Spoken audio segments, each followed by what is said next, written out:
All right, we're going to interrupt that bite and go live now to the Western Cape High Court. That's where Patricia de Lille is challenging the DA's decision to remove her as a member. I will begin with Parja, but if I can just take your lordships back to the justices, back to the background. And we can summarize it in 5 sentences, because basically December we spent dealing with Steenhuis. Outcome of Steenhuis in 15 January. That outcome was follow the disciplinary process. We're not going to go the motion of no confidence. February this year, we spent with a council motion of no confidence that failed on the 15th. March, early April, we dealt with the 2 disciplinary inquiries. Now I know we said they were driven into the sand, but the real reason for that is because Mr. Bill from the outset insisted on an open hearing before an independent. And she says she wants that, otherwise she can't clear a name, and we've got a whole lot of examples of what happens in those disciplinary inquiries that are completely unacceptable and you've got no chance. That is what she says. That was March 22 and April 3. You'll recall there are 2 disciplinary, one we call the Uber panel, the other one was the Norman panel. That was March. Now in April, the reason why the 2nd disciplinary started in that resale is because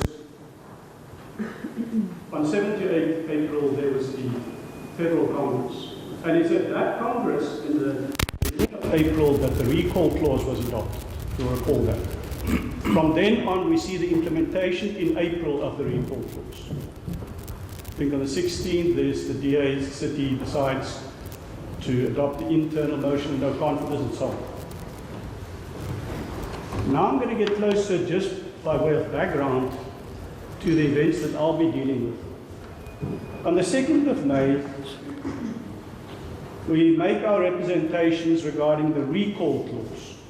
And it is in those representations that we inter alia have 5 individuals that are identified, which we say are biased, inter alia. Get back to that. When does this cessation clause business start? It is on the 3rd of May, the Thursday, in the late afternoon, without any warning, without any inkling that this is going to happen. Mr. Horn shows up at the mayor's office. Not normally, we deal with each other by way of email. He emails Mr. Riley, the attorney, always emails in terms of the disciplinary hearings. So he just shows up there and tries to hand over the letter. Mr. Lille says, I don't want to take it, send it to my lawyer. For some reason he thinks it's incredibly important to hand it over right there and then, because she's only got 24 hours. That's the Thursday afternoon. Friday morning there's letters that get exchanged about who the panel is that's going to deal with this and so on. And we make our submissions within the 24-hour period on the Friday afternoon. That Saturday, the 5th,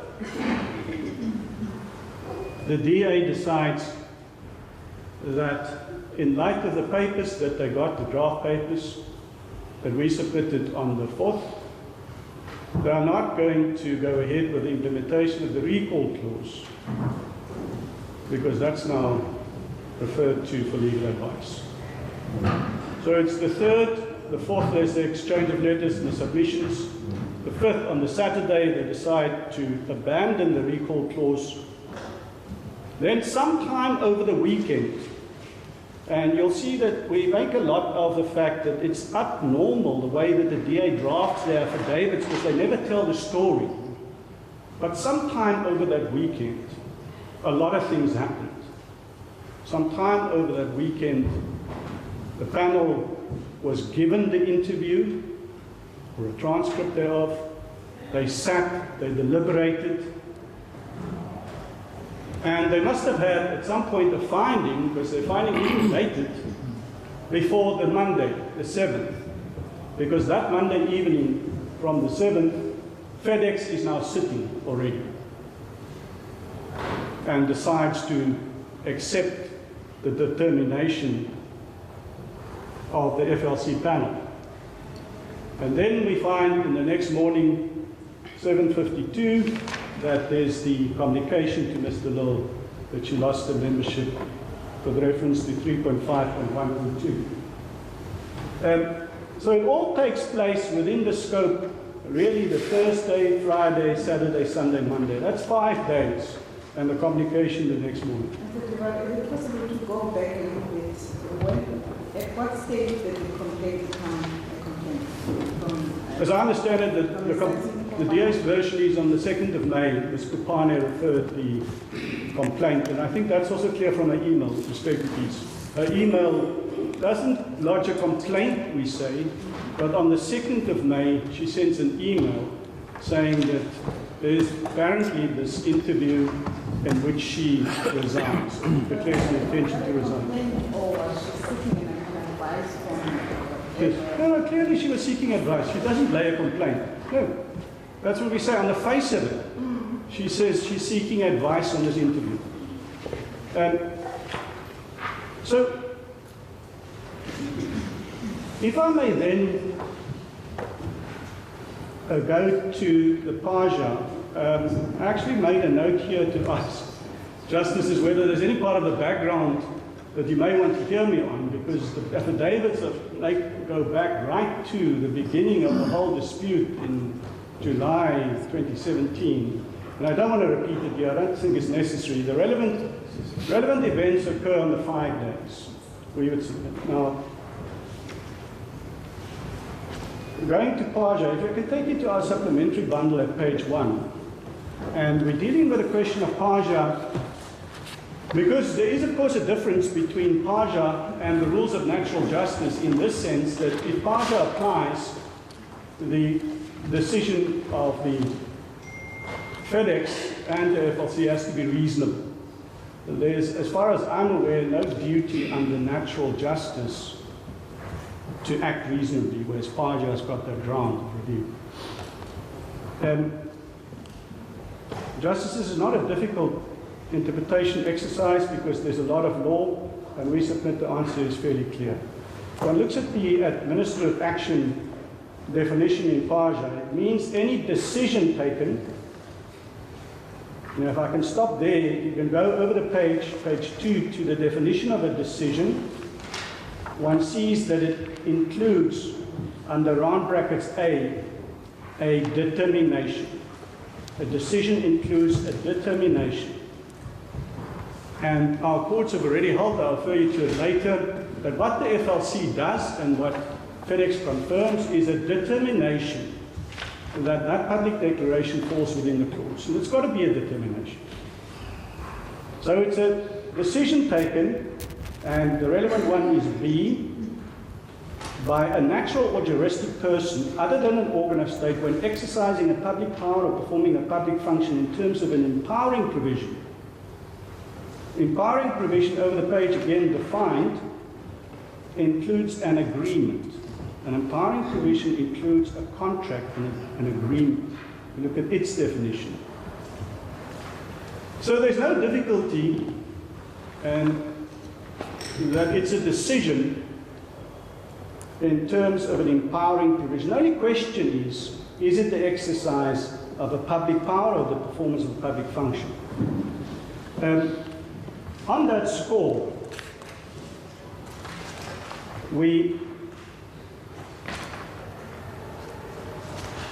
included in our heads several cases. I'm not going to take you through all of them. I want to focus on one or two, but what isn't good analysis, I would submit, and I'm not going to take you there, Justices, but the National Horse Racing Authority decision of His Lordship Mr. Justice Wallace, and particularly paragraphs 17 to 29, and you'll find it in our bundle. That case in page 11, paragraph 23 in particular, and I'm not going to take you there, but it is a very good analysis of how this Jockey Club case is developed and why they consider it to be subject to administrative law principles. I want to take you to the article directly in Quanta, which is an article written by by Lisa Thornton, former clerk of the Constitutional Court, came here in 95 and so on. She wrote an article on the question before them. Is a decision to expel a member of a party administrative action? I want to take you to two passages of that article of hers. And the first one is at our supplementary bundle at page 28. At page 28, and in that paragraph, page 359 on the right-hand side, at the top of the page, you got that, Justices? Yes. She says there, now she's talking about the jockey club cases. She says the reason that these institutions have been treated as public institutions is that they wield power. They can and do act coercively. Their action has similar, if not more far-reaching effect than that of public institutions. Administrative law principles are designed to protect us from the exercise of that power. This is why we would submit that it also applies to political parties. They wield power, and we are entitled as members to be protected, especially if you're public representatives. They can unilaterally amend their constitutions. It's not an ordinary contract where the one party must consent to an amendment. They can unilaterally amend it, introducing, for instance, the recall clause and so on. So that's why it's called a unique contract in Ramakatsi. Furthermore, they can give discretions to their structures, to their leadership in that constitution that impact them. Can I ask you this, Mr. De Waal? Do we have to go here if the DA says that within its own constitution stipulates they have to act fairly and reasonably? Lord, and whether we apply Praja... If your Lordship is with us on the point of natural justice, then you don't go near Praja. That's so. But it does become necessary to go to Praja if we're not right that the 24-hour period, the reverse onus, all these things that the rules of the FLC has built in to make it easier, that you've got to provide clear and unequivocal reasons and so on. If those arguments fail, and it becomes a question of whether it was a reasonable decision, then one does need to go to Praja, because I can't find a duty to act reasonable in natural justice.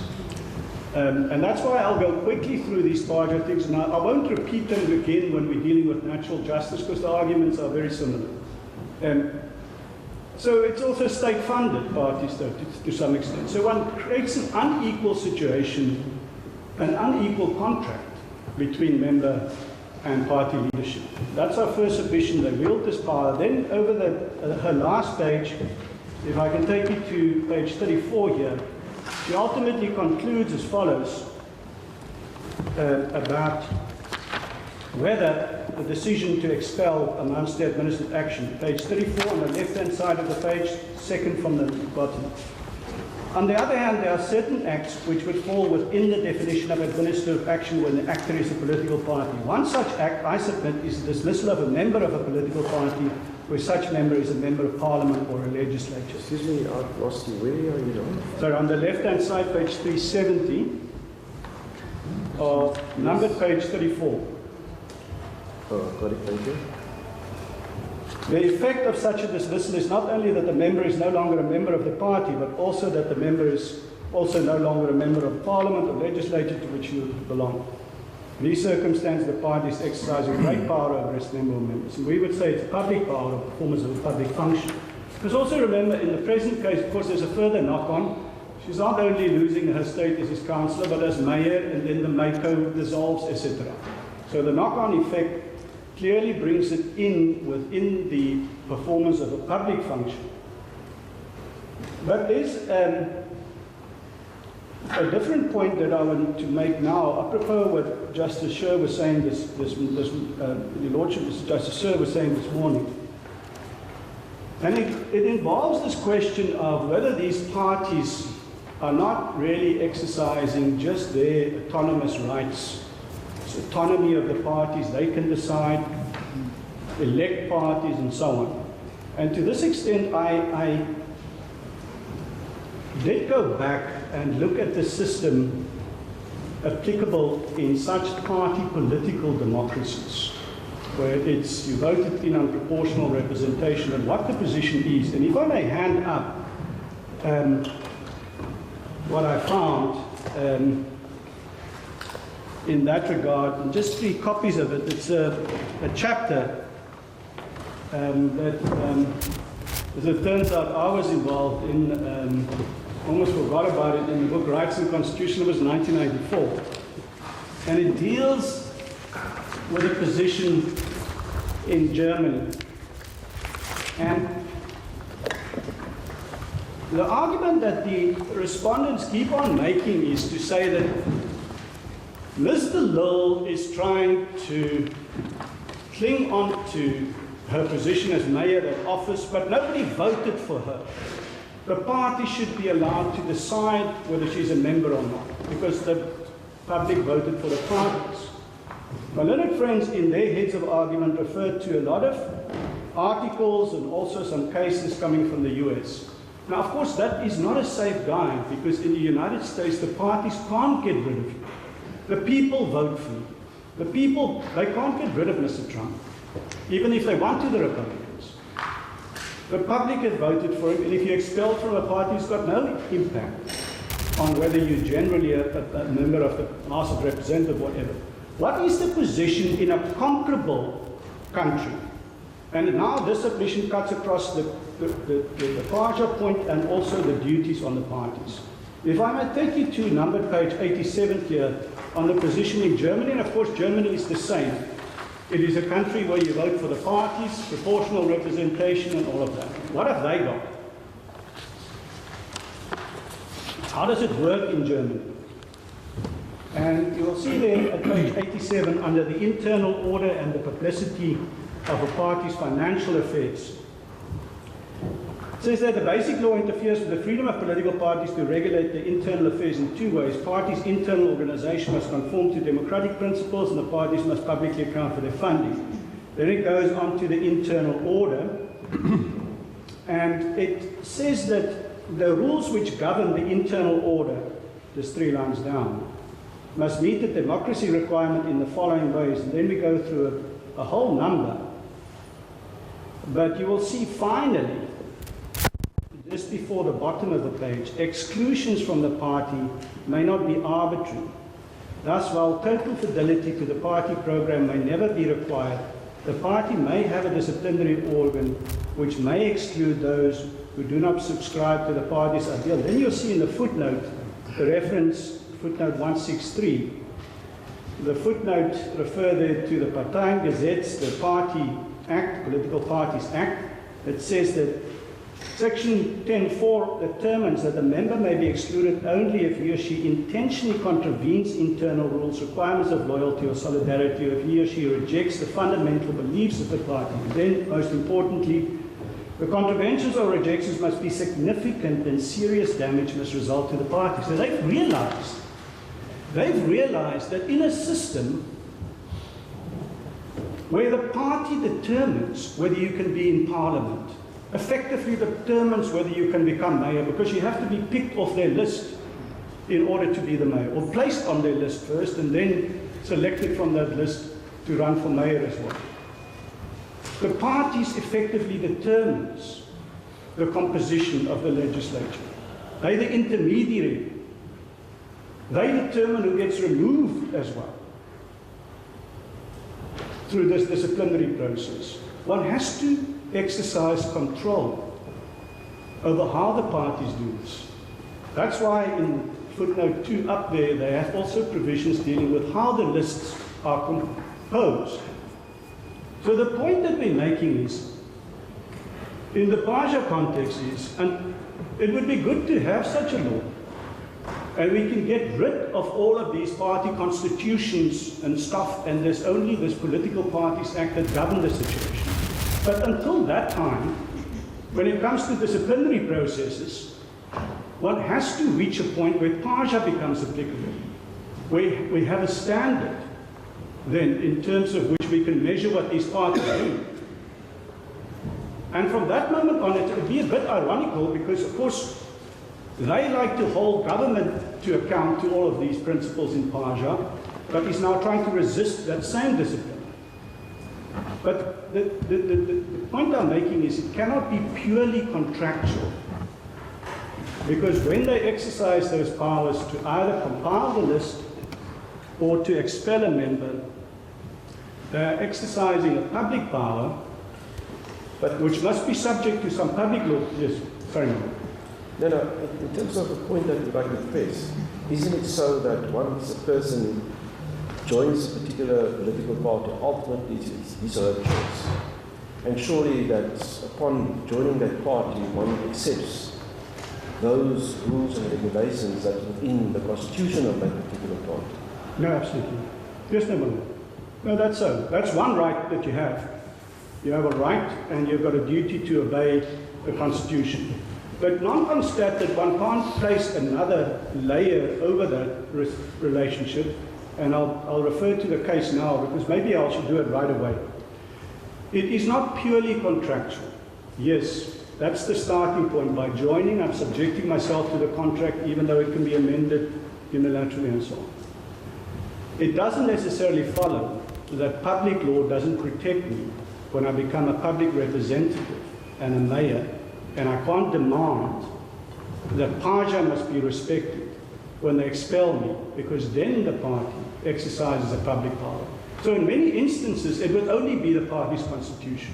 And this is why Thornton and all the commentators say, many instances when the party, I don't know, decides how to have a congress or what other non-public powers is not covered by PAJA. May I just refer in this context to one of the judgments that we deal with? Well, I'll get there. I'll get there in due course. Now I want to deal with... Surely, Mr. De Waal, and now we go to the realm of politics in the true sense of the word. If there's a fallout amongst members within that political party, and there's all sorts of dynamics playing itself out. And now the party wants to get rid of a person. Surely the party can use its own internal mechanism and its own rules in order to bring them up to a situation where they want to get rid of a person. Yes. The difficulty is, did they comply lawfully with their own constitution and with the rules? We say no, my lord, but we also say, for the reasons that I'll go into in more detail now, that you need to create another level of fairness. A party can't have a clause in their constitution that says if you wear red, you can only wear blue if you're in the DA. No red, no, or even how it deals with its disciplinary processes freely. It can't just write whatever rules it wants to. No, but on that score, if you sign up and say you're only going to wear blue, and you exercise that choice to only wear blue, now you decide one morning, now I'm going to wear red. Then the party says, but listen, you sign up and now you're choosing another color to wear. That would be the case, my lord, if we're talking about the bridge club or that certainly. But when we're talking about political parties dealing with a question about who should be in Parliament and who should be recalled from Parliament, we are not talking only about a private power that can be exercised purely. That's the argument. Yes. So, Marais has been mentioned by Your Lordship, Mr. Justice Sher. May I just take you, of course, in Marais, just to begin with the background, is of course that at that time, Mr. Marais was in a dispute with a party. It started off, you will recall, with a renaming of Adderley Street and Well Street.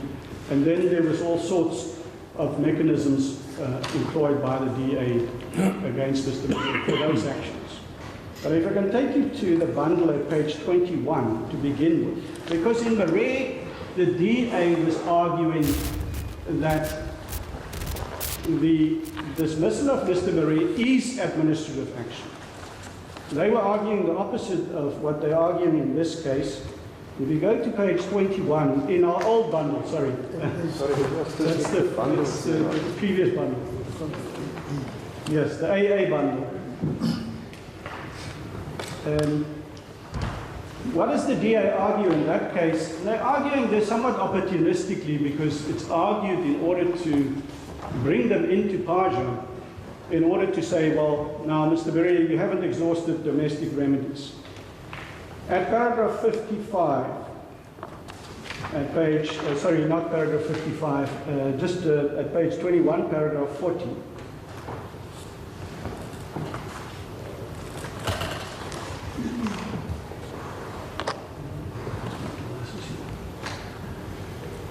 Yes, we do.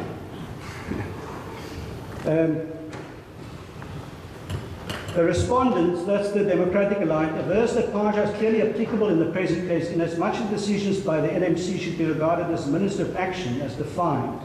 This includes any decision taken by a natural or juristic person other than an organ of state when exercising a public power, performing a public function in terms of an empowering provision, which adversely affects the rights.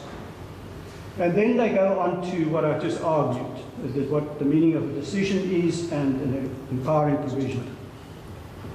41. In the present matter, the respondent averse it took decisions in its capacity as a juristic person which directly affected the rights of the applicant. In doing so, it was exercising a public power, performing a public function in terms of empowering provisions contained in its constitution. It was not dealing with internal administrative matters. As regard Mr. Gauntlet, on behalf of the respondent, argued that the provisions of Parja renders it unnecessary to determine the common laws for the purpose of establishing the meaning and handling of public power. In any event, he submitted the decision having the effect of removing a public representative from his office manifestly meets the general test enunciated for that. How is this dealt with by Justice Van Zyl? Now I'm coming back to this argument that is raised all the time that Murray determined the Parja point. Murray said it is not Parja. That's the end of the story. Over the page, if you go 2 pages further at page 21b, and bear in mind that Justice Van Zyl, he's writing his judgment. It's in the first bundle, Justice Mantame. Maybe that's the page 21. 21b you don't have. I'm sorry, I'm still handed up. No, it's not another one. Maria, unfortunately, wasn't the full case wasn't copied. Sorry, Justin. I put my hand it up.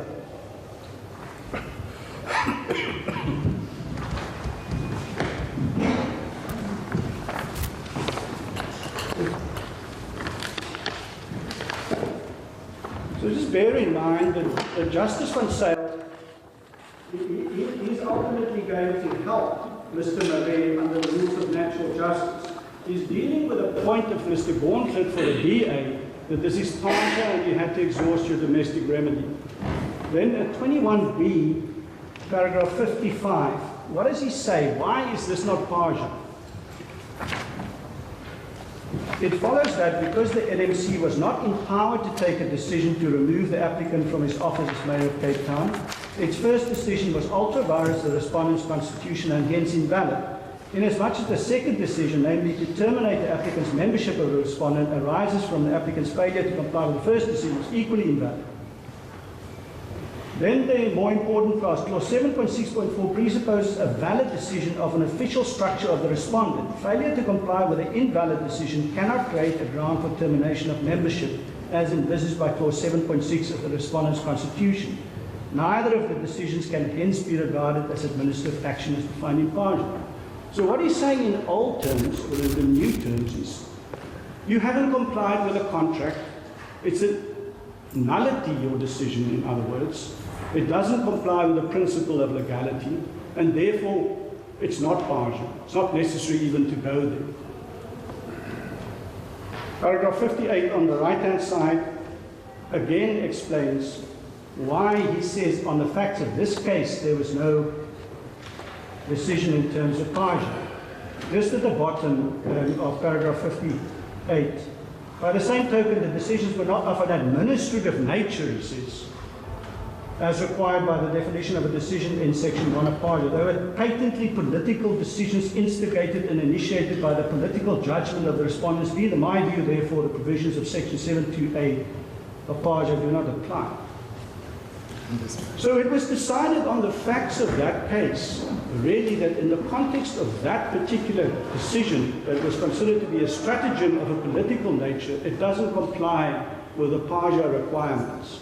And then he gets into the rules of natural justice, where he clearly says, as I'll deal with later, is that 48 hours is never enough, manifestly not enough, to respond to the charges that was made against Mr. Marais in that case. So Mr. De Waal, are you going to get to caliber clinical consultants and the judgment of the SCA in Sandbox? You're going to Yes. get to that? No, definitely. The case that's 100% in point we would submit is the case of Van Zyl that you'll find at page 51 of the second bundle. And of course, Van Zyl is decided after Marais. So if it was so that Marais was dispositive of the issue, then Van Zyl could never reach the opposite conclusion of His Lordship Mr. Justice Van Renen. And if you look at page 51, right-hand side of the page, he deals with respect, step by step, with each requirement of Parja. And we're dealing here with a decision to recall. The first part deals with a motion of no confidence, but this is decision to recall Ms.